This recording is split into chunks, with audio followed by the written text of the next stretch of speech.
नमस्कार, आप सभी का स्वागत है हमारे चैनल पे। आज हम बात करेंगे एक बैंकिंग सेक्टर के स्टॉक के बारे में।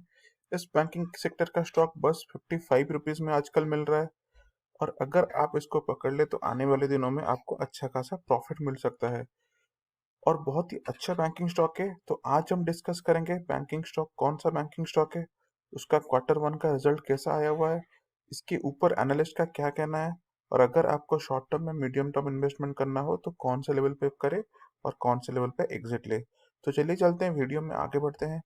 लेकिन वीडियो में आगे बढ़ने से पहले मैं फिर से आपको याद दिला दूं, अगर आपने अभी तक हमारे चैनल को सब्सक्राइब नहीं किया है तो हमारे चैनल को सब्सक्राइब कीजिए, लाइक कीजिए और कमेंट जरूर कीजिए। तो देखिए, मैं बात कर रहा हूँ फेडरल बैंक के बारे में। फेडरल बैंक बहुत ही बैंकिंग सेक्टर की बहुत ही अच्छी स्टॉक है। रिसेंटली इसका रिजल्ट आया हुआ है और जबरदस्त रिजल्ट आया हुआ है। तो चलिए चलते हैं, पहले इसका रिटर्न देख लेते हैं और उसके बाद इसका क्वार्टरली रिजल्ट का एनालिसिस भी करेंगे। तो यहाँ पे आप इसका रिटर्न देख सकते हैं। 1 डे में इसने रिटर्न दिया 0.7% और आज जाके बंद हुआ 57.70 पे।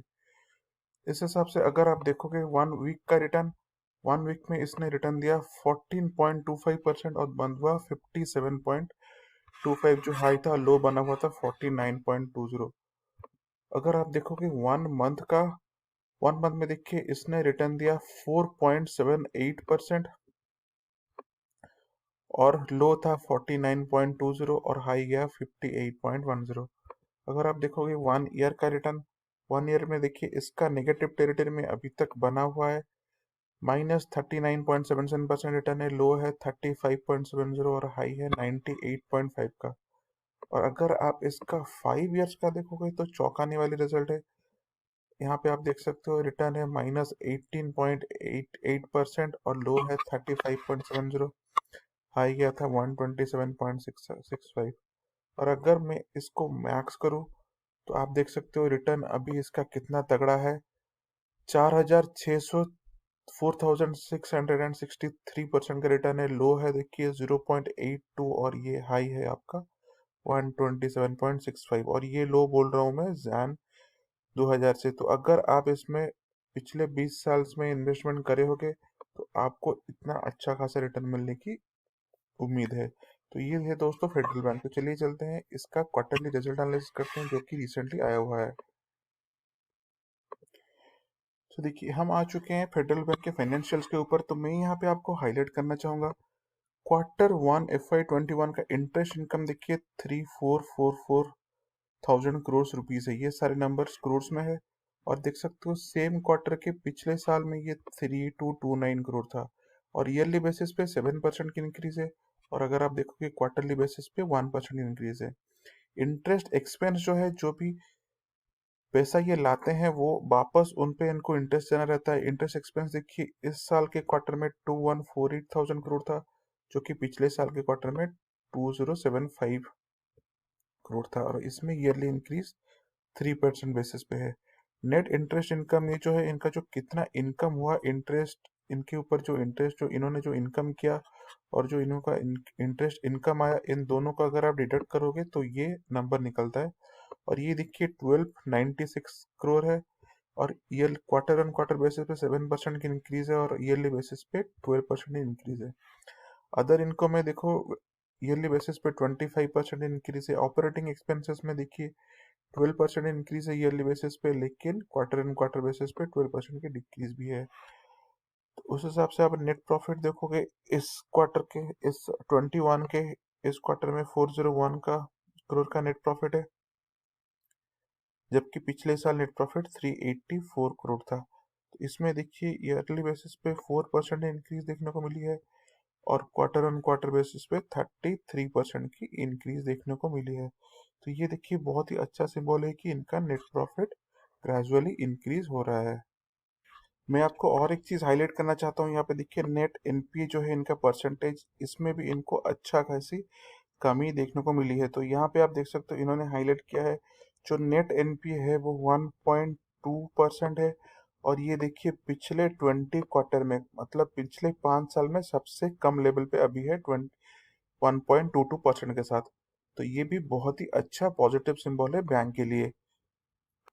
और ये आप नेट प्रॉफिट भी देख सकते हो। Q1 FY21 को जो 384 था, Q2 में 417 था, और Q3 FY20 में 441 था। लेकिन Q4 FY20 में इसमें अच्छी खासी गिरावट देखने को मिली और ये 301 तक चला गया। लेकिन उसके बाद देखिए इस क्वार्टर में, करंट ईयर में, इसमें अच्छी खासी बढ़ोतरी देखने को मिली है और ये वापस अपने लेवल पे 401 तक चला गया है। और एक बात यहाँ पे आप हाईलाइट करना करना चाहता हूँ, देखिए नेट इंटरेस्ट इनकम जो है इसमें भी देखिए अच्छी खासी बढ़ोतरी देखने को मिल रही है पिछले क्वार्टर में। तो यहाँ पे देखिए Q1 FY21 में था 1154,000 करोड़, 1154 करोड़। सेकेंड क्वार्टर में था 1124, फिर 1155 हुआ, 1216 हुआ और अभी 1296 के ऊपर जा रहा है। इसमें देखिए तो ये सारे पॉजिटिव बातें हैं फेडरल बैंक के ऊपर, जिसके चलते फेडरल बैंक के शेयर में अच्छी खासी बढ़ोतरी देखने को मिल रही है Q1 रिजल्ट के बाद। तो चलिए मैं इस आपको फिर से टिकट टेप पे लेके आया हूँ, जहाँ पे हम एनालिस्ट का रेटिंग देखेंगे फेडरल बैंक के बारे में, और इसका वैल्यूज भी, कुछ रेशियोज और कुछ वैल्यूज भी देखेंगे। तो यहाँ पे आप देख सकते हो 33 एनालिस्ट इसको कवर कर रहे हैं फेडरल बैंक को, जहाँ से ही आपको 79% एनालिस्ट बोल रहे हैं कि आप इस स्टॉक पे बाय इनिशिएट कर सकते हो, क्योंकि स्टॉक बहुत ही अच्छा है और एनालिस्ट का रेटिंग बहुत ही मायने रखता है। उस हिसाब से देखोगे आज के प्राइस के हिसाब से ये बंद हुआ 57.10 रुपीज पे, और आज 0.70% के साथ ऊपर, 40 पैसे ऊपर के साथ बंद हुआ। इंट्रिंसिक वैल्यू देखिए बहुत ही अच्छा है। करंट प्राइस जो कि बोलता है करंट स्टॉक का प्राइस अपने इंट्रिंसिक वैल्यू से कम है, इसका मतलब स्टॉक में इन्वेस्ट करने के लिए अच्छा मौका है। स्टॉक का रिटर्न देखिए, एफडी रेट जो है उससे स्टॉक का रिटर्न अच्छा है, तो ये भी और एक पॉजिटिव रिटर्न है। एंट्री पॉइंट भी देखिए गुड टाइम टू कंसिडर, क्योंकि स्टॉक अभी ओवरबोट जोन में नहीं है। तो चलिए इसका प्राइस फोरकास्टिंग भी एक बार देख लेते हैं। अगर इस हिसाब से स्टॉक परफॉर्म करता रहा तो फोरकास्टिंग होती है एक साल के लिए, तो अगले जुलाई 2021 तक आप यहाँ पे देख सकते हो प्राइस फोरकास्टिंग है। एक्सपेक्टेड रिटर्न देखिए 14.64% फ्रॉम करंट प्राइस, ठीक है, जो कि मोर देन लास्ट 3 ईयर्स के है। सीएजीआर से -21.44%, बहुत ही अच्छा है और हायर एक्सपेक्टेशन है इसका। अच्छा मतलब स्टॉक और भी अच्छा परफॉर्म करने वाला है। करंट प्राइस देखिए 56.70 है, बेस्ट लाइन प्राइस जो है। अगर ये अच्छा परफॉर्म करता है और हाई लेवल पे परफॉर्म करता है तो ये जा सकता है 120 तक, और 111.64% का प्रॉफिट आपको मिल सकता है इस प्राइस में। और मीडियम लेवल पे परफॉर्म करता है तो ये जा सकता है 65 तक, जो है 14.64% ऊपर जा सकता है। लो लेवल पे परफॉर्म करता है तो जा सकता है ये 37 तक, जो कि करंट प्राइस से -34.74% के साथ नीचे गए जा सकता है। तो यहाँ पे आप इसका प्राइस फोरकास्टिंग का चार्ट भी देख सकते हो। अगर हाई पे, ये देखिए करंट लेवल अगर हाई पे जाता है इस दिशा को फॉलो करेगा और ये जाएगा 120 के आसपास जा सकता है। अगर मीडियन लाइन को फॉलो करता है तो 14.64% के साथ जा सकता है 65 तक। अगर लो परफॉर्म करता है तो जा सकता है 37 तक, और ये होगा आपका जून जुलाई 2021 तक। तो इसी के साथ चलते हैं वापस हमारे चार्ट पे और देखते हैं फेडरल बैंक के क्या क्या है और इश्यूज क्या क्या हैं। अगर आपको इन्वेस्ट करना है, कौन से लेवल पे इन्वेस्ट करना है, शॉर्ट टर्म इन्वेस्टमेंट करना है, लॉन्ग टर्म इन्वेस्टमेंट करना है, और कौन से प्राइस आपको बाय करना रहेगा और कौन से प्राइस पे आपको सेल करना रहेगा। तो चलिए हम वापस अपने चार्ट पे आ चुके हैं। यहाँ पे मैं आपको हाईलाइट करना चाहूंगा 25 मार्च को 37 रुपीज का लो बनाया फेडरल बैंक ने। उसके बाद आप फिर से देखते हैं स्टॉक के प्राइस में थोड़ी सी उछाल आई और ये चला गया आपका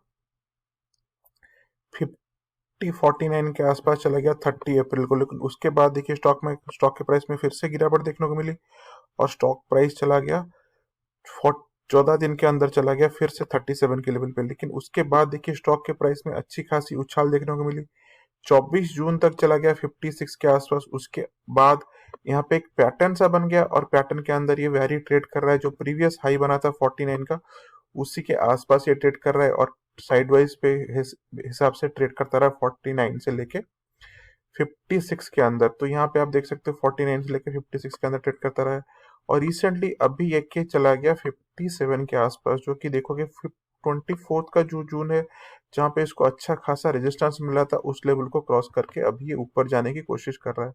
तो यहाँ पे अगर मैं हाईलाइट करना चाहूँ तो यहाँ पे जो लेवल बन रहा है 57 का, तो यहाँ पे मैं लिख लेता हूँ, देखिए 57 के लेवल को अभी ये टच करा हुआ है। तो 57 के लेवल के ऊपर अगर ये सस्टेन करता है, देखिए आज ये क्रॉस करके 56 के आसपास गया और 57 के आसपास बंद हुआ, लेकिन अगर ये 57 के ऊपर सस्टेन करता है तो ये जा सकता है 57 से आपका जा सकता है 63 के आसपास जा सकता है। तो इस लेवल को आप ध्यान में रखो, 57 से 63। अगर आप शॉर्ट टर्म इन्वेस्टर हो तो इसी लेवल को ध्यान पे रखे आप इस स्टॉक पे पैसा लगा सकते हो और नया पैसा कमा सकते हो। लेकिन एक बात आपको याद रखना रहेगा, 57 के आसपास इसे सस्टेन करना रहेगा फॉर मल्टीपल डेज। अगर 2-3 दिन के लिए 57 के ऊपर सस्टेन करता है तो 63 तक जाएगा। तो चलिए ड्राइंग को मैं क्लियर करता हूँ और चार्ट एनालिसिस में हम आगे बढ़ते हैं।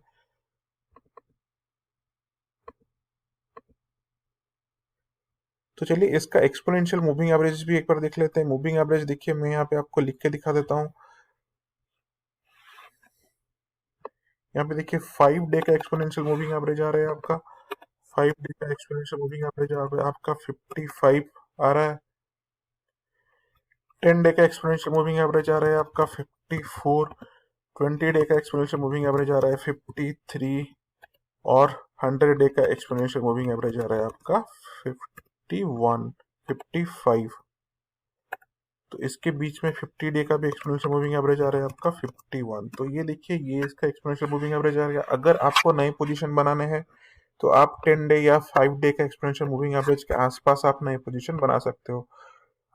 तो चलिए इसका टारगेट भी एक बार देख लेते हैं। टारगेट देखिए, मैं आपको बता देता हूँ। टारगेट आपका रहेगा, अगर ये 57 के ऊपर सस्टेन करता है तो देखिए मैं लिख लेता हूँ, अगर सस्टेन करता है तो टारगेट आपका रहेगा 63। ये जा सकता है 63 तक। लेकिन अगर ये 57 के नीचे गिरता है तो आप इस पे स्टॉप लॉस लगाइए। जो 20 डे का एक्सपोनेंशियल मूविंग एवरेज है उसके आसपास 53 पर थोड़ा पास हो जाता है। आप 50 डे का जो एक्सपोनेंशियल मूविंग एवरेज है 51, उसके आसपास इस पे आप स्टॉप लॉस लगा सकते हो। ठीक है। और एक बात मैं आपको ध्यान में दिखा दूं, देखिए ये 50, अगर आप लॉन्ग टर्म, ये देखिए ये मैं बोल के शॉर्ट टर्म इन्वेस्टमेंट के बारे में, तो यहाँ पे मैं लिख लेता हूँ short term investor. Short term investor हो तो ऐसा करना चाहते हो, लेकिन अगर आप लॉन्ग टर्म इन्वेस्टर हो, लंबा खेलना चाहते हो, तो आपको प्राइस बाय करने के लिए, अगर यहाँ पे मैं लिख लूँ, अगर आप लॉन्ग टर्म इन्वेस्टमेंट करना चाहते हो तो आपको अच्छा खासा मौका है। आप खरीद सकते हो 55 के आसपास, आप स्टॉक खरीद सकते हो। 55 के आसपास आप स्टॉक खरीदो, कम से कम खरीदो 100 स्टॉक। लॉन्ग टर्म इन्वेस्टर हो, रिटेल इन्वेस्टर हो, तो ये बन जाएगा आपका 5500 का इन्वेस्टमेंट रहेगा। तो अगर आप 5500 का इन्वेस्टमेंट करते हो, अगर आप लॉन्ग टर्म इन्वेस्टर हो, तो इसमें पैसा लगाओ। 1 साल के लिए, यहाँ पे मैं लिख लेता हूँ 1 ईयर के लिए आप इसको बाय कर सकते हो। 1 ईयर के लिए बाय कीजिए, अच्छा खासा। अगर आप लॉन्ग टर्म इन्वेस्टर हो, 1 ईयर नहीं, इससे ज़्यादा भी 1 to 3 ईयर तक आप इसको बाय कर सकते हो। अच्छा खासा आपको प्रॉफिट मिलेगा, क्योंकि अभी फेडरल बैंक ऊपर जाने की ओर तैयार हो रहा है। और एक बात बता दो, रिसेंटली आपको पता होगा, जो सबसे बड़े अपने खिलाड़ी हैं राकेश झुनझुनवाला, आरजे के नाम पे जिसे जाना जाता है, राकेश झुनझुनवाले अच्छी खासी इन्वेस्टमेंट करी हुई है फेडरल बैंक में।